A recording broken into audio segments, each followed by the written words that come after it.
जो संपूर्ण विश्व का कल्याण करने वाली है, संपूर्ण जगत का उद्धार करने वाली है, ऐसी पवित्र धरा पर माँ गोदावरी के तट पर आप और हम पवित्र शिव महापुराण की कथा श्रवण करने का सौभाग्य प्राप्त हुआ है।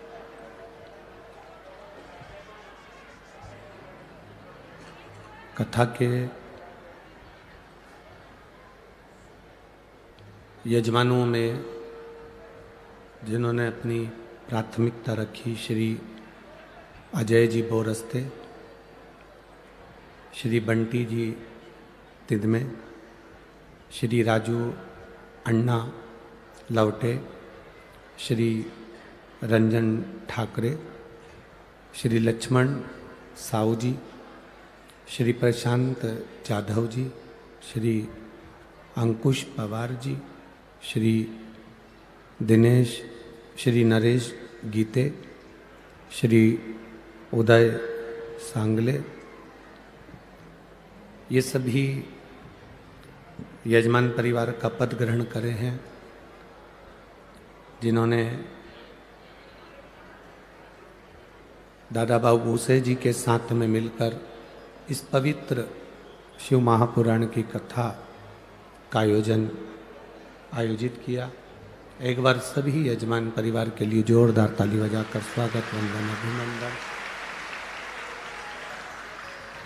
भगवान देवादिदेव महादेव की कृपा करुणा, उनकी उदारता, उनकी दया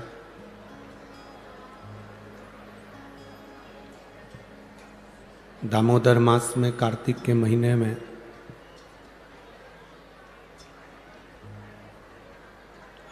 माँ गोदावरी के तट पर जो शिव महापुराण की कथा सुनने का मौका मिला है, संपूर्ण देशवासियों का ये गौरव है, सौभाग्य है। जो देव दीपावली शिव महापुराण की कथा का लाभ आप और हम ले रहे हैं।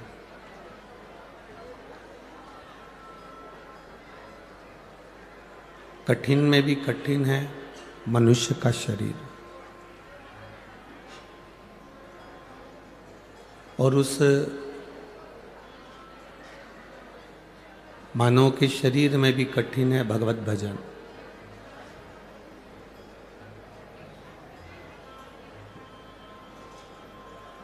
मान लो शरीर मिल भी गया, शरीर प्राप्त भी हो गया, और उसके बाद भी हम भगवान का भजन ना कर पाए, भगवान का स्मरण ना कर पाए, तो ये हमारा जीवन फिर व्यर्थ है।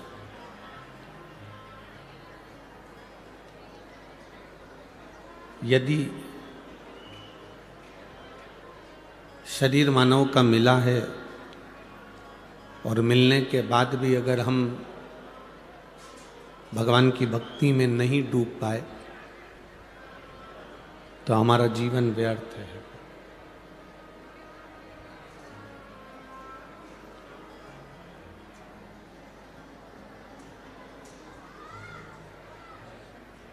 जिसकी नाक कट गई हो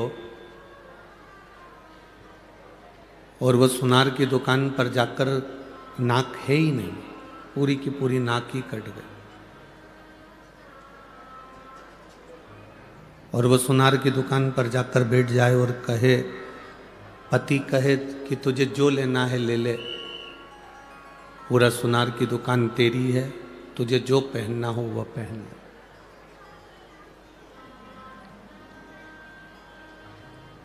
चाहे हार पहन लो, कान में कुंडल पहन लो, सिर पर बिंदा पहन लो,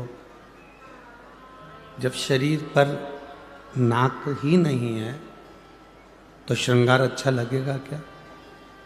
जम के बोलो जरा, लगेगा नहीं।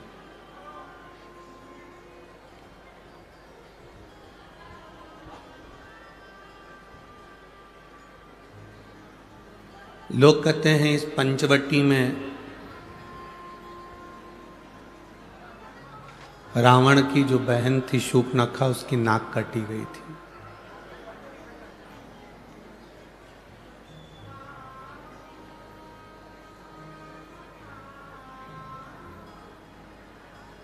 सुनार की दुकान पर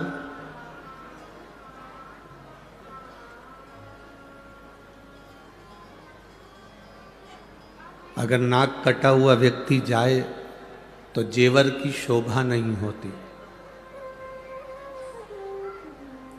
उसमें श्रृंगार की कोई शोभा नहीं है, उसमें आभूषण की कोई शोभा नहीं।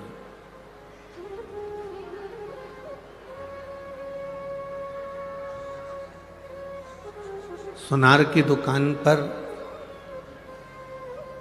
अगर शूर्पणखा जाकर बैठ जाए और शूर्पणखा कहे कि मेरा श्रृंगार कर दो, तो सुनार भी कह देगा कि तुम्हारा श्रृंगार नहीं कर सकता क्योंकि तुम्हारी नाक नहीं है, तुम्हारी नासिका नहीं है, तुम्हारी नाक नहीं है।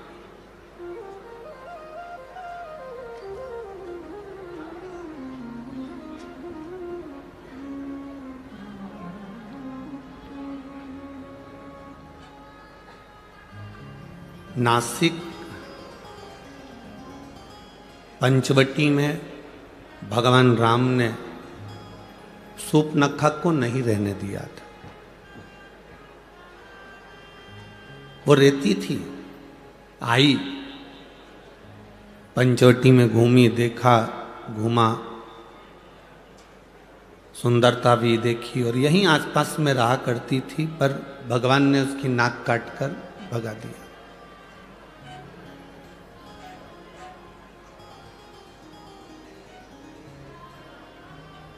शूर्पणखा कौन?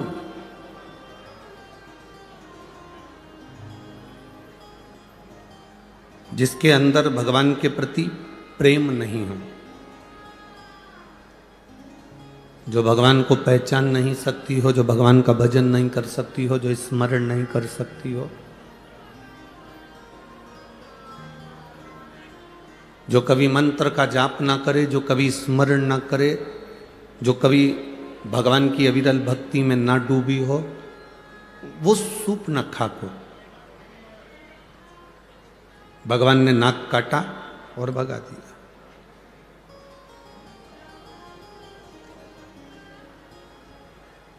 नाक काटी मतलब जब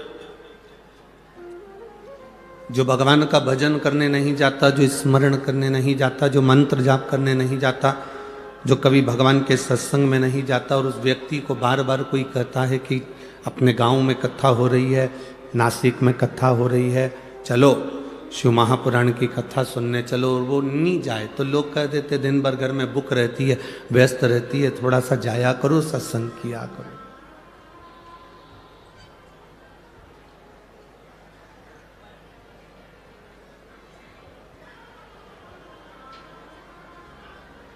नाक कटे हुए व्यक्ति की सुनार की दुकान पर कोई काम नहीं है।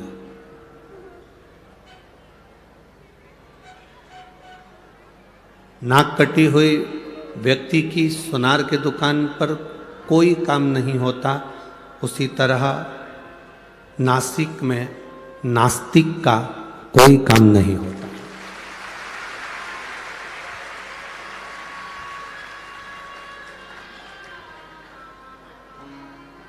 अगर गोदावरी के तट पर आप रह रहे हैं, नासिक की पवित्र भूमि पर आप रह रहे हैं,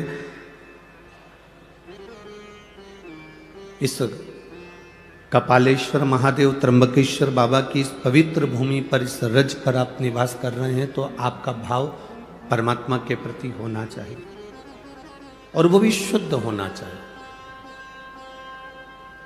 उसमें दिखावे का कोई काम ना हो आपका, कोई भ्रमित होने का कार्य ना हो आपका। सोमनाथ जी में रहने वाले गुजरात के भाई इतने खुश होते हैं कि हम सोमनाथ जी की धरा पर रह रहे हैं। उज्जैनी में रहने वाले महाकालेश्वर के पास रहने वाले इतने प्रसन्न होते हैं कि हम उज्जैनी में रह रहे हैं। विश्वनाथ में रहने वाले, काशी में रहने वाले इतने प्रसन्न होते हैं कि हम विश्वनाथ की नगरी में रह रहे हैं। कृष्णेश्वर भीमाशंकर में रहने वाले इतने प्रसन्न होते हैं कि हम कृष्णेश्वर भीमाशंकर की नगरी में रह रहे हैं। नागेश्वर में रहने वाले नागेश्वर को देखकर प्रसन्न होते हैं। केदारेश्वर में रहने वाले केदारेश्वर को देखकर प्रसन्न होते हैं। रामेश्वर में रहने वाले रामेश्वर को देखकर प्रसन्न होते हैं। मल्लिकार्जुन में रहने वाले मल्लिकार्जुन को देखकर प्रसन्न होते हैं। पर 12 ज्योतिर्लिंग में जो प्रसन्नता है उससे 1000 ज्यादा गुना प्रसन्नता त्र्यंबक की भूमि में होना चाहिए, क्योंकि मैं ब्रह्मा विष्णु और महेश तीनों हूं। सारे 12 ज्योतिर्लिंग में केवल महेश भगवान शंकर विराजे हैं, पर केवल एक इस माँ गोदावरी का तट ऐसा है, ये भूमि ऐसी है नासिक की, जहां पर ब्रह्मा विष्णु और महेश तीनों एक साथ विराजे हैं। ये वो पवित्र,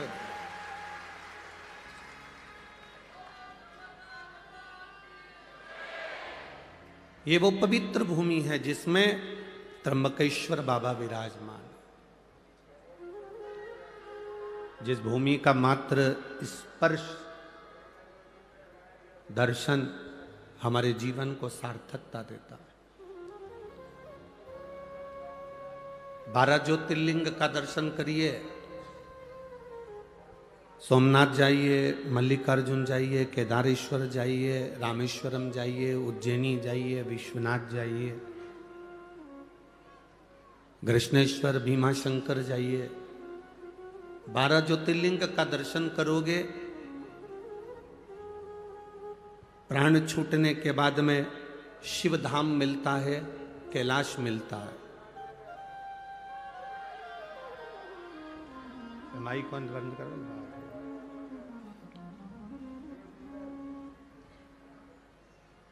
12 ज्योतिर्लिंग का दर्शन करते हो तो शिव धाम मिलता है, कैलाश मिलता है।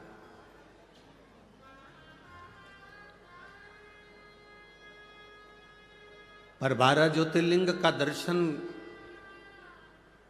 करने वाला व्यक्ति सारे ज्योतिर्लिंग का दर्शन करने के बाद जब त्र्यंबकेश्वर की पवित्र भूमि पर आता है और त्र्यंबक बाबा का जब दर्शन करता है, तो उस व्यक्ति को केवल एक कैलाश नहीं मिलता, उसके सामने ऑप्शंस रख दिया जाता है कि आप ब्रह्मलोक में रहना चाहे, चाहे वैकुंठ में रहना चाहे, चाहे कैलाश पर रहना चाहे।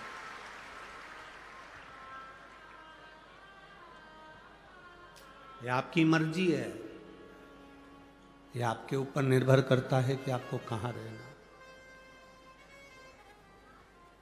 कहते हैं सारे ज्योतिर्लिंग के दर्शन कर कर अगर किसी के प्राण छूट जाते हैं तो उनका सत्कार सम्मान कैलाश पर होता है।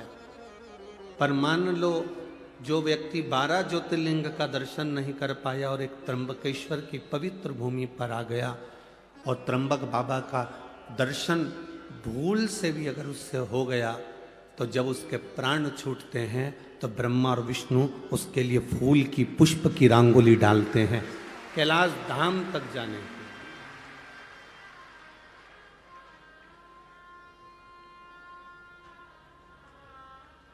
जो नहीं पहचाना उसके लिए हम नहीं कह सकते, पर जो पहचान गया कि त्र्यंबक है क्या, त्र्यंबकेश्वर महादेव का मतलब क्या है, शिवलिंग का सार तत्व क्या,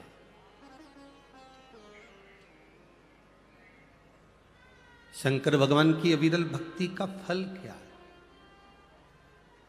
जो नहीं जाना वो अनजाना, जो जान गया वो ज्ञान।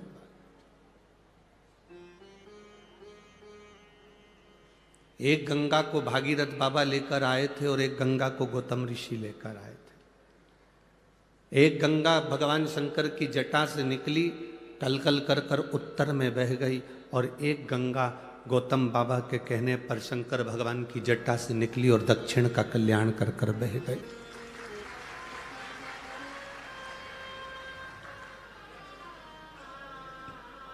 उस गंगा में और इस गंगा में कोई अंतर नहीं है, कोई भेद नहीं। वो गंगा भी भगवान शिव के मस्तक से निकली है और ये गंगा भी भगवान शंकर के मस्तक से निकली।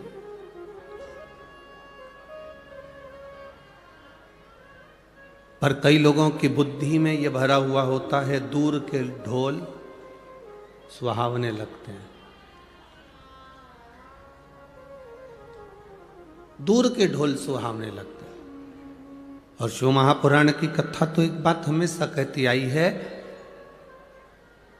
आपके नजदीक में जो शंकर का शिवालय है, आपके नजदीक में जो शंकर का मंदिर है, शिवालय है, शिवलिंग है, आपके जीवन में अगर दुख है, कष्ट है, तकलीफ है, तो पहले अपने घर के नजदीक में जो शिवालय है, शंकर का मंदिर है, पहले जल वहां चढ़ाओ। पहले जल वहां चढ़ाइए। आप में से जितनी माताएं बैठी हैं ना, आप सबके घर में विक्स, बाम, आयोडेक्स, बुखार की छोटी मोटी गोली, पेट दुखे तो इनो का पाउच, अगर एसिडिटी हो रही हो तो पुदीना की गोली, सर्दी हो रही हो तो थोड़ी वो सिनारिस्ट की गोली। बोलो, सबके घर में है कि नहीं? अरे बोलो, जम के बोलो जरा, है ना? पर यदि उस गोली से, उस दवाई से काम नहीं होता तो तुम क्या डायरेक्ट अपने बच्चों को दिखाने या डायरेक्ट अपने पति को या आपको दिखाने के लिए नासिका जाते हो? आते हो क्या? नहीं। पहले कहाँ जाते हो? अपने गांव में, अपने नगर में, अपने शहर में, अपने क्षेत्र में, अपने घर के पास, अपने घर के नज़दीक में जो भी डॉक्टर रहता हो, भले वो छोटा डॉक्टर हो, बड़ा डॉक्टर हो, छोटी सी मेडिकल हो, बड़ी मेडिकल हो, छोटा सा दवाखाना हो, बड़ा दवाखाना हो, तुम जिस गांव में रहते हो, तुम्हारे को अगर तकलीफ होती है तो सबसे पहले प्राथमिक उपचार के लिए नज़दीक के दवाखाने जाते हो। बोलो, सही है कि गलत है? जब नज़दीक के दवाखाने में काम नहीं होता, वहाँ से पट्टा पट्टी बांध दी जाती है और दवाई गोली दे के बॉटल लगाकर तुमको बड़े दवाखाना भेज दिया जाता। समझ रहे हो ना सब? अरे बोलो तो, आ रही है ना समझ में? पहले घर में तुमने बाम लगाया, विक्स लगाया, आइडेक्स लगाया, दवाई ले ली, घर में घर का उपचार नहीं हुआ, तब प्राथमिक उपचार के लिए अपने नज़दीक में गए, नज़दीक के स्वास्थ्य केंद्र पर गए। जब नज़दीक के स्वास्थ्य केंद्र में तुमको देखा करा, पट्टा पट्टी बांध के दवाई मवाई देकर तुम्हें बड़े स्वास्थ्य केंद्र भेज दिया, बड़े हॉस्पिटल भेज दिया। बड़े हॉस्पिटल कब गए हो? बाद में। पहले घर का इलाज करा, फिर अपने मोहल्ले में जो डॉक्टर थे, जो दवाखाना था, उसका इलाज करा, प्राथमिक इलाज करा, फिर बड़े दवाखाने। उसी तरह जब हमारी जिंदगी में थोड़ा सा भी दुख आए, किसी के पास मत जाओ, सबसे पहले अपने घर में जो कंकर शंकर रखा है, अपने घर में जो रुद्राक्ष रखा है, अपने घर में जो शिवलिंग रखा है, उसकी पूजन करो, उसकी आराधना करो। इसके बाद भी अगर दुख ना कट रहा हो तो प्राथमिक केंद्र पर, मतलब अपने घर के नज़दीक में जो शिवालय है, वहाँ 1 लोटा जल चढ़ाना प्रारंभ करो। 3 महीना इंतजार करो कि हम सही हो रहा है कि नहीं हो रहा है। फिर जाकर कहीं मौका मिले तो फिर किसी बड़े शिवालय में जाकर भगवान से प्रार्थना, फिर जा।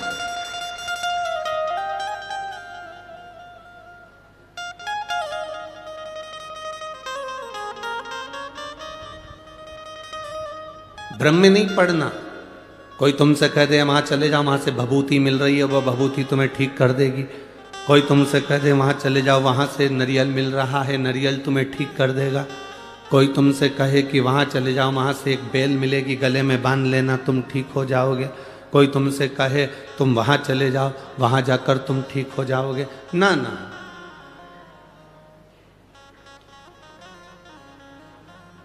पहले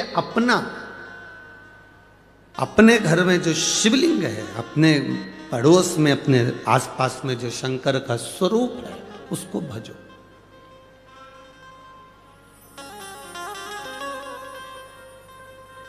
हम शिव महापुराण की कथा में एक बात कहते आए हैं, आज फिर कह रहे हैं। आपको भीड़ बढ़ाने जाने की जरूरत नहीं है। कथा करवाने वाले टेंट लगा लगा के कल भी बहुत टेंट लगाया, आज भी बढ़ाएंगे। टेंट लगा के परेशान हो जाते हैं आप लोग, इतनी संख्या में आ जाते हो कि टेंट वाला पहले ही हाथ ऊंचा कर देता है, हमारे पास बिल्कुल नहीं है, हमारे पास है ही नहीं। हमारा तो निवेदन है, पहले आप घर में टीवी पर जब कथा है आसन लगाकर सुनो, दिल से बाबा से प्रार्थना करो।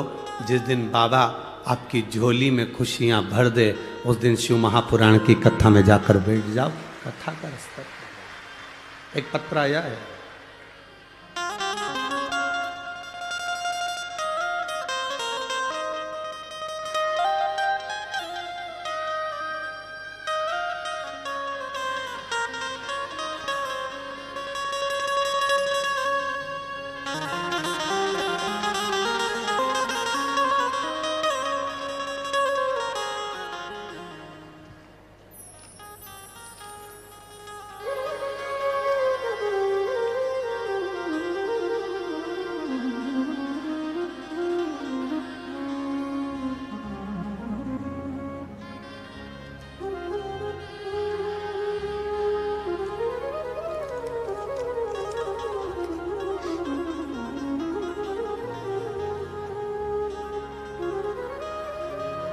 मेरा नाम अल्पेशनी राजेंद्र बांगुल, मोबाइल नंबर ये है।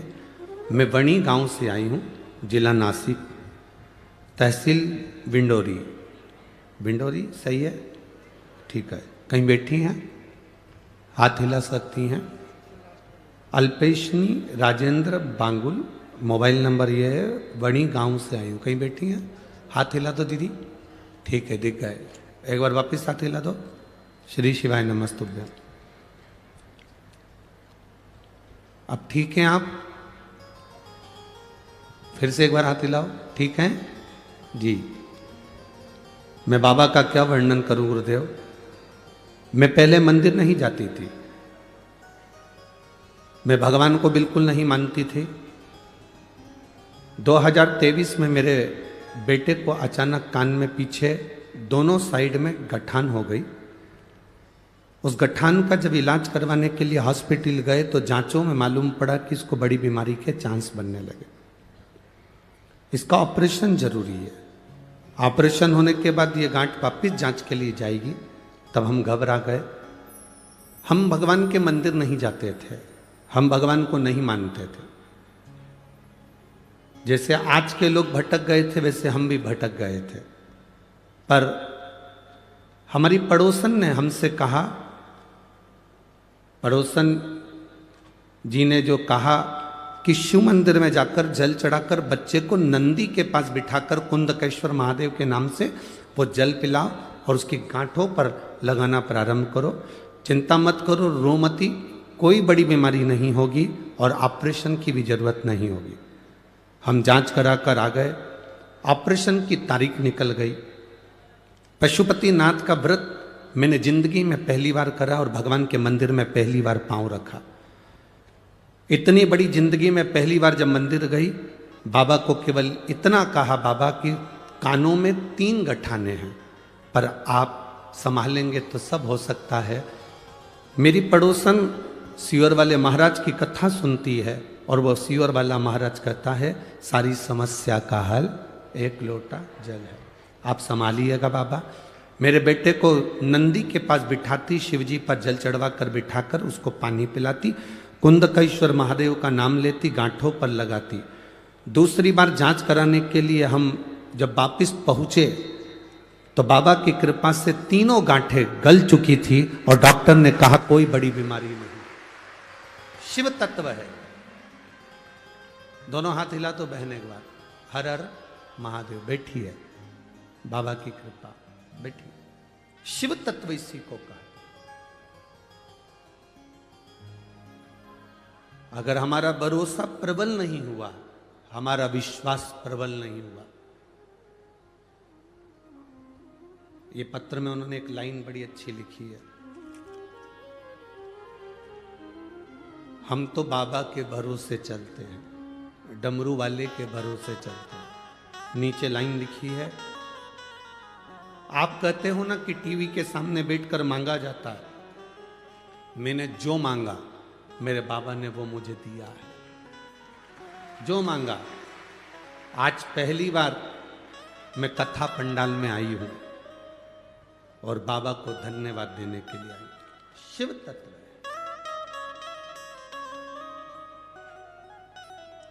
आप जिस भरोसे में रहें, विश्वास को दृढ़ी बनाकर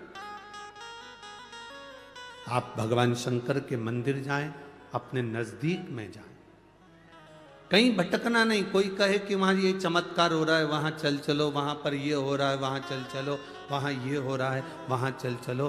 तुम एक ही बात कहना, वहां जाऊंगी तब चमत्कार का दर्शन करूंगी, उससे अच्छा है मेरा भोलेनाथ चाहेगा तो घर में बिठाकर मुझे दर्शन करा। भटकना नहीं, भ्रमित मत होना, भरमाना नहीं।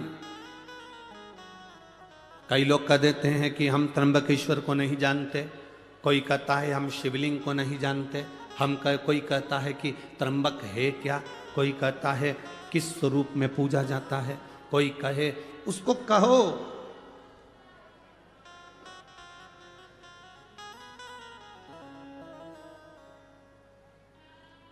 जो माता का दूध पीकर पैदा होता है, जो माता का दूध पीकर बड़ा होता है, वो कभी महादेव पर उंगली नहीं उठाता। जो बोतल का दूध पीकर पैदा होता है वो महादेव पर उंगली उठाता है।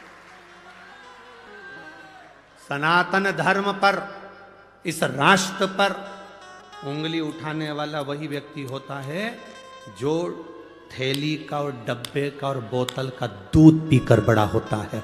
जो मां का दूध पिया होता है वो कभी उंगली नहीं उठाता।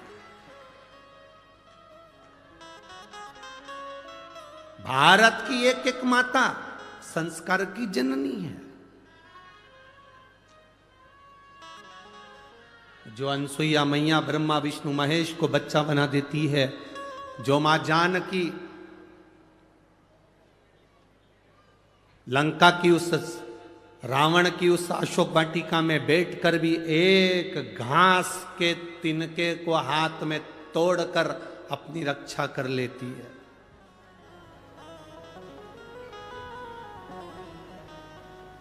अरे दुनिया के लोग हंसते हैं, कहते हैं एक छोटा सा घास का तिनका, रावण उससे डर गया। रावण, छोटा सा घास का तिनका। जब रावण आता था तो सीता उस रावण के सामने वो घास का तिनका हाथ में रखकर बैठ जाती थी और रावण उस घास के तिनके से डरता था। घास के तिनके से रावण डरता था। ऐसा क्या था घास के तिनके में? घास के तिनके में ऐसा क्या था?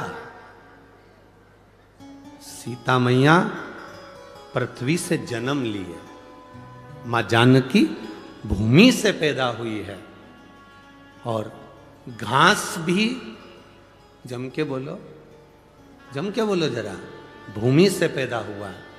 तो घास सीता जी का कौन हुआ? जम के बोलो जरा। भाई, एक नारी अपने पति के साथ जाती है तो भी उसको भय लग सकता है, पर एक नारी जब अपने भाई के साथ जाती है तो कोई भय नहीं लगता। नारी को भय पति के साथ भी हो सकता है, उसके मित्रों के साथ भी हो सकता है, देवर जेठ के साथ भी हो सकता है, सास ससुर के साथ भी हो सकता है, पर नारी को, स्त्री को भय अपने भाई के साथ कभी नहीं हो सकता। अपने भाई के साथ नहीं हो सकता। इसलिए सीता जी घास के तिनके को तोड़कर अपने पास में रख लेती थी, और सीता जी को यह ज्ञान था कि मैं भूमि से हुई हूं, ये भूमि से घास हुआ है, ये मेरा भाई है, और जब तक मेरा भाई मेरे साथ में है तब तक रावण निगाह उठाकर नहीं देख सकता। ये मेरा भाई मेरे साथ में है, रावण की इतनी सामर्थ्यता नहीं कि मुझे निगाह उठाकर देख ले, क्योंकि मेरा भाई है।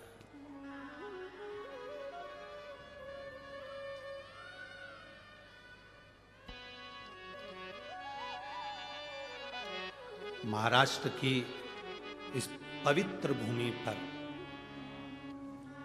महाराष्ट्र की इस पवित्र धरा पर छत्रपति शिवाजी महाराज की ये पावन धरा, बाला साहेब ठाकरे जी की यह पवित्र भूमि, जिस पर विधर्मी केवल बाला साहब ठाकरे एक बार निकलकर चले जाते थे तो विधर्मियों ने अपने अपने कमरे छोड़कर बाहर भग जाते थे। आज उस भूमि पर जरा विचार करिए, हम असुरक्षित कैसे नजर आए।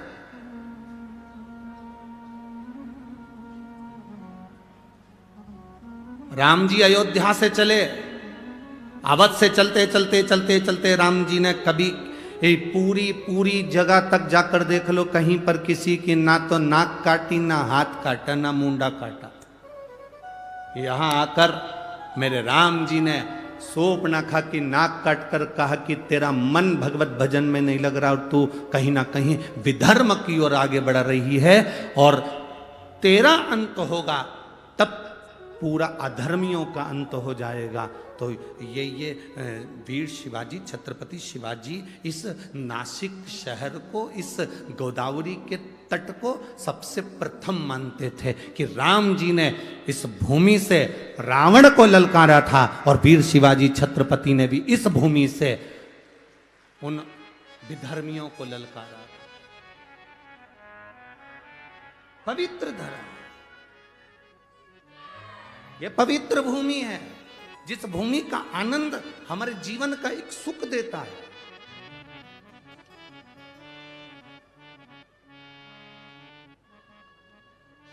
दुनिया के लोग कहते हैं तुमसे कि अगरबत्ती मत लगाओ, मंदिर में बांस होगा। दुनिया के लोग बाद में कहेंगे कि दिया मत लगाओ, दिक्कत होगी।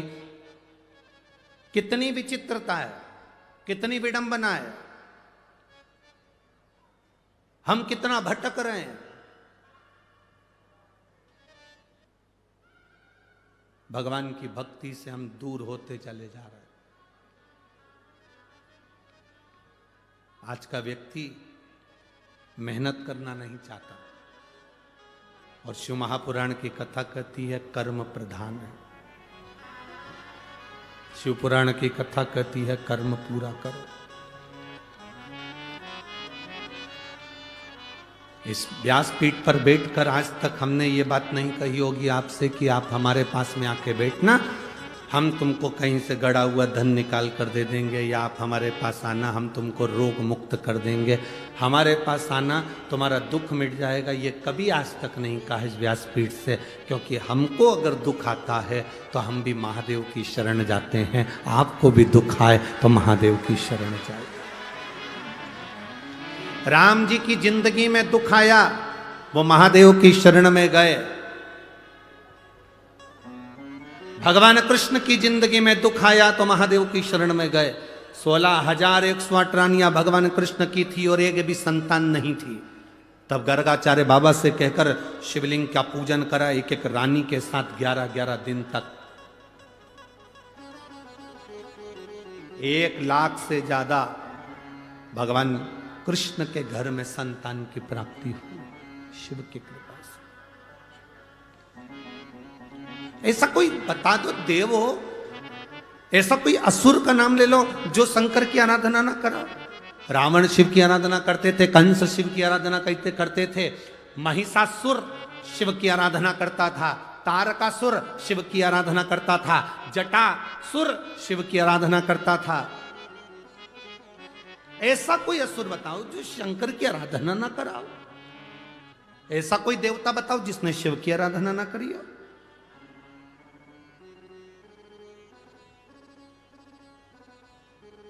तुम सोमवार का व्रत करो ना करो, तुम मंगलवार का व्रत करो ना, तुम जिस व्रत को कर रहे हो, अगर लक्ष्मी जी की पूजन कर रहे हो, शुक्रवार का व्रत कर रहे हो, तुम कृष्ण भगवान की पूजन कर रहे हो, तुम राम भगवान की पूजन कर रहे हो, तुम देवी जी की पूजन कर रहे हो, तुम दत्त की पूजन कर रहे हो, तुम हरिविठल की पूजन कर रहे हो, तुम पांडुरंगा की पूजन कर रहे हो, तुम गोदावरी की पूजन कर रहे हो, तुम गंगा की पूजन कर रहे हो, तुम गौमाता की पूजन कर रहे हो, तुम वृक्ष लता पत्र की पूजन कर रहे हो, तुम संसार में किसी की भी पूजन करो, पूजन का फल जब दिया जाता है तो उस लिस्ट को, उस फाइल को पहले देवाधिदेव महादेव के पास भेजा जाता है और महादेव उस फाइल को स्वीकृति देते हैं, तब उस फल को दिया जाता है। ऐसा कोई फल नहीं जो भगवान शंकर के बिना आपको मिल जाए। शिव के बिना कोई फल नहीं मिलता, शंकर के बिना फल की प्राप्ति नहीं होती।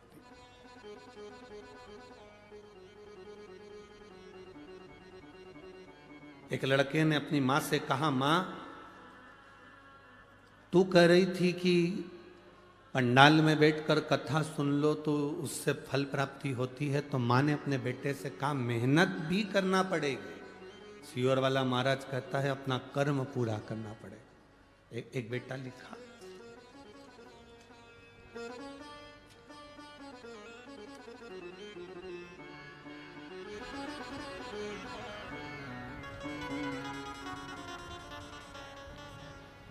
मेरा नाम श्रीमती संगीता सतीश भावसार है।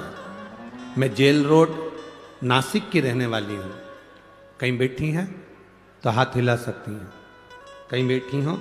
मेरा नाम श्रीमती संगीता सतीश भावसार है। मैं जेल रोड नासिक की रहने वाली हूँ। मेरी बेटी कुमारी सिद्धि सतीश भावसार। कहीं बैठी हैं? अगर कहीं बैठी हो तो हाथ, आप ही हैं? दोनों हाथ हिला दो एक बार। मेरी बेटी कुमारी सिद्धि सतीश भावसार बहुत दिनों से सीए की पढ़ाई कर रही है और एग्जाम दे रही, पर उसका एग्जाम क्लियर नहीं हो रहा।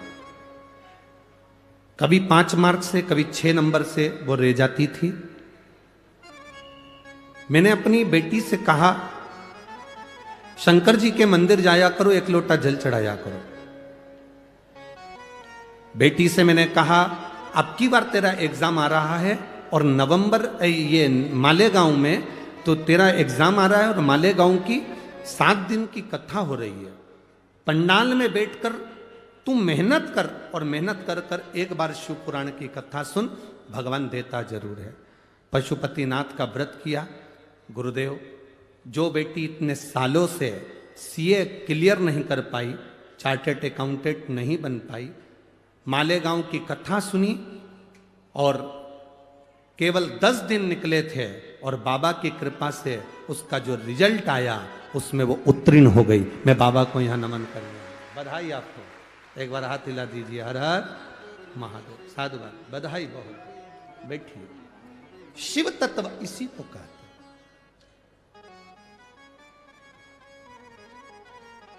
अपनी मेहनत पूर्ण करो, अपने कर्म के प्रति जागरूक रहो। कोई तुमसे कह दे मेरे पास आ जाओ मैं गड़ा हुआ धन दे दूंगा, कोई तुमसे कहे मेरे पास आ जाओ मैं तुम्हें ये दे दूंगा, कोई कहे ऐसा कर दूंगा कि तुम्हारी जिंदगी में दुख नहीं आएगा, तो विश्वास मत करना कि जिंदगी में दुख नहीं आएगा। पृथ्वी पर आने के बाद तो राम जी के भी जीवन में दुख आया, पृथ्वी पर आने के बाद तो भगवान कृष्ण की जिंदगी में भी दुख आया। पृथ्वी पर आने के बाद जो जन्म लिया उसकी जिंदगी में दुख जरूर आया है। तो ऐसा संसार में कोई नहीं जन्मा जिसको दुख नहीं आएगा। पर इतना जरूर है, राम जी ने शंकर को भजा, दुख कटा। भगवान कृष्ण ने शिव को भजा, दुख कटा। उसी तरह आप और हम भी अगर शंकर को भजेंगे तो दुख जरूर कटेगा, ये निश्चित है, ये पक्का है। दुख कटने का साधन है शिव, दुख कटने का साधन है भगवान शंकर की अविरल भक्ति।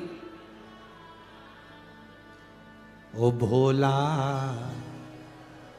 सब दुख काटो। जब आप और हम 5 बार श्री शिवाय नमस्तुभ्यम कहकर जब स्तुति गाते हैं तो उसमें कहते हैं, हम ये नहीं कहते कि आपका दुख कौन सा है, आप तो जो दुख है हम हमारे बाबा से प्रार्थना करते हैं, भोला सब दुख काटो भारा।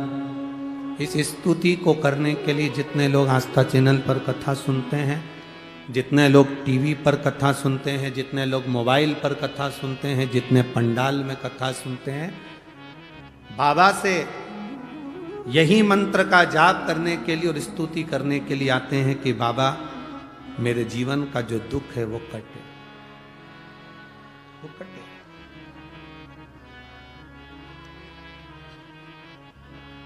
और तू है तो कटे।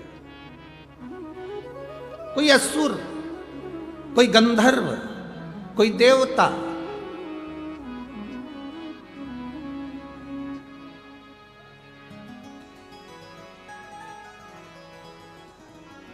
भगवान का दरवाजा ना छूटे। मां, महात्मा और परमात्मा, कौन कौन? बोलो, जम के बोलो। मां, महात्मा, तीसरे नंबर पर परमात्मा। एक बार फिर से बोलो, तीन कौन? मां, महात्मा और परमात्मा। इन तीन को पकड़ कर रखोगे तो जिंदगी में कभी पीछे मुड़कर देखना नहीं पड़ेगा, आगे बढ़ते चले जाओ। जो अपनी मां का आदर करना छोड़ देता है, अपनी मां का सम्मान करना छोड़ देता है, अपनी मां का हाथ पकड़ना छोड़ देता है, अपनी मां का चरण पकड़ना छोड़ देता है, वो बहुत लंबा नहीं चल पाता। मां, महात्मा और परमात्मा। दूसरे नंबर पर है महात्मा, संत, साधु, गुरुजन। संत, साधु, गुरुजन किसको कहा? कोई कपड़े पहन लिया, जटा बढ़ा ली, खूब तिलक छापा कर लिया, खूब सारी माला पहन ली, तो उससे कोई संत या साधु नहीं बन जाता। संत साधु का सबसे बड़ा लक्षण है, संत साधु का सबसे बड़ा गुण है, जो उसके पास जाता है उसके जैसा नर्म बन जाता है और भगवान की भक्ति में डूब जाता है। संत साधु के पास गए और प्रॉपर्टी की बात कर रहे हो, संत साधु के पास गए और जमीन जायदाद की बात कर रहे हो, संत साधु के पास गए और तुम अन्य अन्य बातों को कर रहे हो, तो उसमें सुख का अनुभव नहीं है।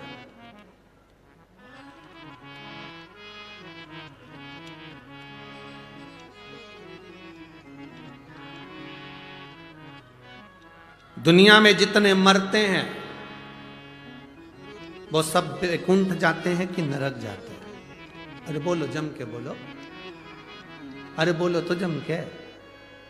कोई तुम्हारा पैसा खाकर मर गया, कोई तुम्हारा 5-10 लाख रुपए प्लाट का लेके मर गया, कोई तुम्हारी जमीन का टुकड़ा लेकर मर गया, कोई तुम्हें दुख देकर मर गया, तो वो वैकुंठ जाएगा कि नरक जाएगा? हैं? नरक जाएगा, ये तुम कह रहे हो। पर उसके मरने के बाद उसके परिवार वाले जब वो पत्रिका छपवाते हैं, कार्ड, उस कार्ड में उसका जो नाम लिखा रहता है उसमें तो लिखा रहता है स्वर्गवासी। उस कार्ड में कहीं लिखा है नरकवासी।